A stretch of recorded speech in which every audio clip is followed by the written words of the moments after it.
என் வாக்குச்சாவடி வெற்றி வாக்குச்சாவடி என்னும் தலைப்பில் நடைபெற்ற ஆலோசனைக் கூட்டம் வேலூர் மாவட்டம் குடியாத்தம் நகரம் 20வது வார்டு பாகம் எண் 79க்கு உட்பட்ட BL2, BDA, BLC ஆகியோருக்கான ஆலோசனைக் கூட்டம் இன்று நடைபெற்றது. சிறப்பு அழைப்பாளர்களாக குடியாத்தம் சட்டமன்ற உறுப்பினர் அமுலு விஜயன், குடியாத்தம் நகர கழக செயலாளர், நகரமன்ற தலைவர் சவுந்தரராஜன் ஆகியோர் கலந்து கொண்டு 2026 கழக வெற்றியை உறுதிப்படுத்தவும், இந்த வாக்குச்சாவடியை வெற்றி வாக்குச்சாவடியாக எவ்வாறு அமைப்பது என்பது குறித்தும் ஆலோசனை வழங்கினார்கள். தலைமை பொதுக்குழு உறுப்பினர்கள் புவியரசி, கே. கண்ணன், நகர நிர்வாகிகள் ஜம்புலிங்கம், கவிஞர் தா. பாரி, பெரிய கோட்டீஸ்வரன், தண்டபாணி, நகரமன்ற உறுப்பினர் ஜாவித் உள்ளிட்டோர் கலந்து கொண்டனர்.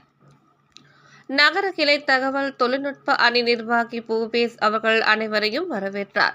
20வது வார்டு கிளை நிர்வாகிகள் நவாஸ், மஸ்தான், அன்வர், அஸ்லாம், பிரபாகரன், விக்னேஷ், விஷால், முல்லை, சுரேஷ்குமார் மற்றும் BLC பொறுப்பாளர்கள் இந்த ஆலோசனைக் கூட்டத்தில் கலந்து கொண்டனர்.